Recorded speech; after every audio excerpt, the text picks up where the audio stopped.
বিসমিল্লাহির রহমানির রহিম।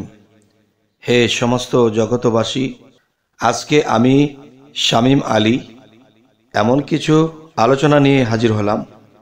সেই আলোচনাটি হবে সূরা তালাক থেকে, সূরা তালাকের আমল ও ফজিলত থেকে।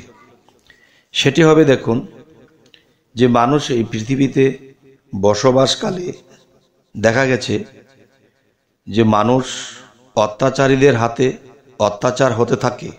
অত্যাচারী থেকে অত্যাচারী হতে হতে হতে হতে এমনই একটা অবস্থানে চলে যায়, তখন দেখা যায় কি সেই মানুষটি যে একটি ডিস্ট্রিক্ট থেকে আরেকটা ডিস্ট্রিক্টে চলে গেছে বাড়িঘর নিয়ে, যেখানে থাকবো না, এখানে অত্যাচার।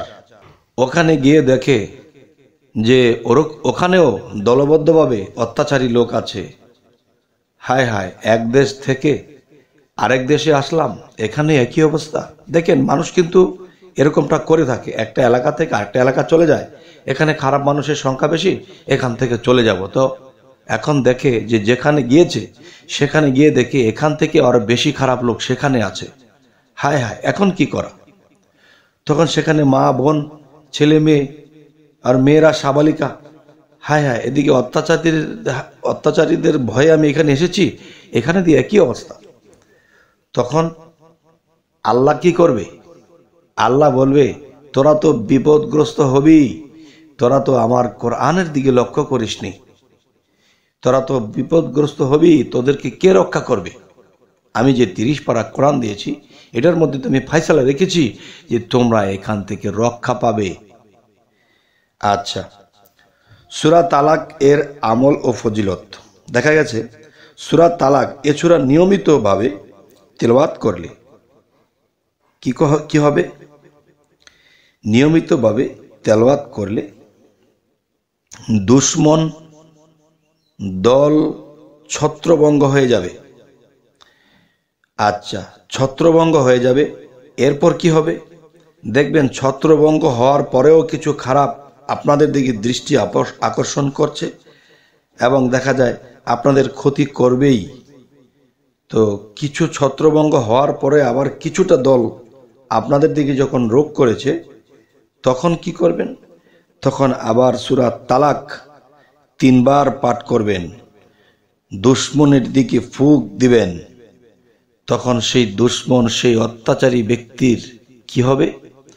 তখন তাদের মধ্যে একটা গোলযোগ হয়ে যাবে, তারা পিটাপিটি শুরু করে দেবে। আচ্ছা, যখন তারা নিজেরাই পিটাপিটি শুরু করে দেবে, তখন এই পিটাপিটির ফাঁকে দিয়ে আবার ছাকনা দিয়ে 2-1টা লোক সেখান থেকে বের হয়ে গেছে, যে দেখতেছে আরেকটা বড় দল ছত্রভঙ্গ হয়েছে, এখানে ছোট একটা দল ছত্রভঙ্গ হয়েছে। এই ছত্রভঙ্গ থেকে আরো 2টা লোক আলাদা হয়ে গেছে। আলাদা হওয়ার পরে সেখান থেকে এই কয়েকটা লোকই তাদেরকে অত্যাচার করবে, সেই মনোবাসনা করেছে। তখন কি করবেন?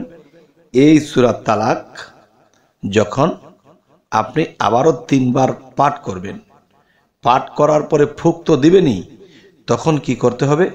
যে একটু পানির মধ্যে ফুঁক দিয়ে আপনার যে এরিয়ার মধ্যে থাকেন, এই সম্পূর্ণ এরিয়াটা 1 বালতি পানির মধ্যে সেই পানিটা মিক্সার করে দেখা যাচ্ছে এই এরিয়াটার মধ্যে পানিটা ছিটিয়ে দেন।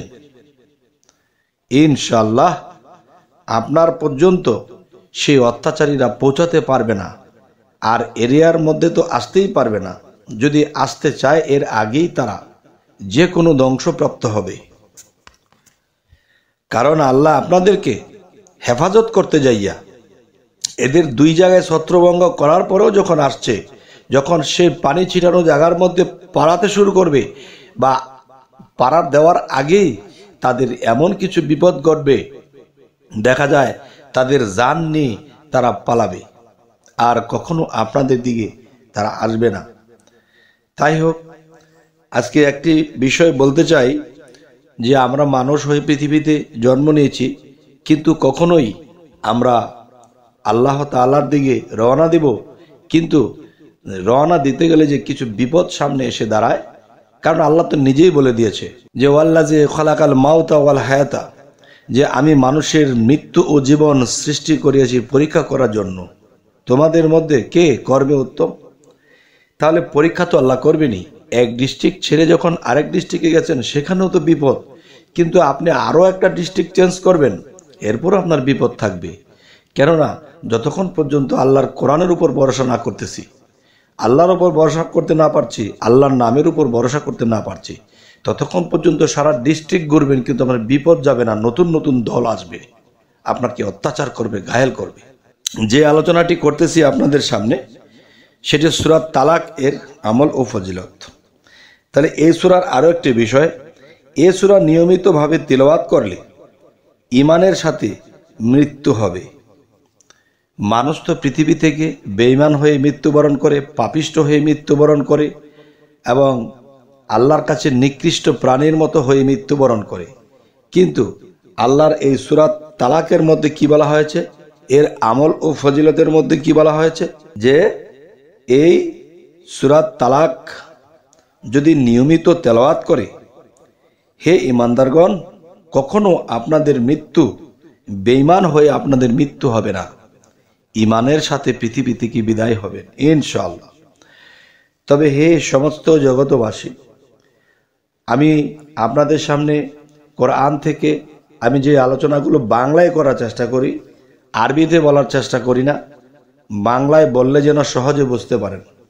যেমন একটি কথা আছে যে এই কথাটি সর্বসাধারণ বুঝবে না, বুঝবে মাওলানা বুঝবে, একজন কারি সাহেব বুঝতে পারে, বা একজন বড় আলেম বুঝতে পারে।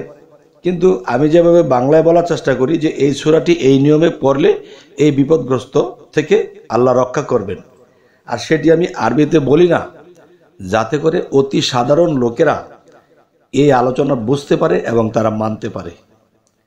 আচ্ছা, যেমন আমি যদি এখন বলি যে ওয়াল্লাযী খালাকাল মাউতা ওয়াল হায়াতা লিয়াবলুয়াকুম আইয়ুকুম আহসানু আমালা ওয়া হুয়াল আজিজুল গফুর। এখন এই কথাটি যারা সাধারণ কোরআন শরীফ বোঝে না, পড়তে পারে না, তারা কি এই কথাটা বুঝবে? এই কি আয়াতটা বলা হলো? যদি বলি এভাবে যে আল্লাহ বলতেছে এই আয়াতটির অর্থ যে আমি মানুষের মৃত্যু ও জীবন সৃষ্টি করিয়াছি পরীক্ষা করার জন্য, তোমাদের মধ্যে কে কর্মে উত্তম, তিনিই পরাক্রমশালী ও ক্ষমাশীল। এখন তো বুঝতে পেরেছে।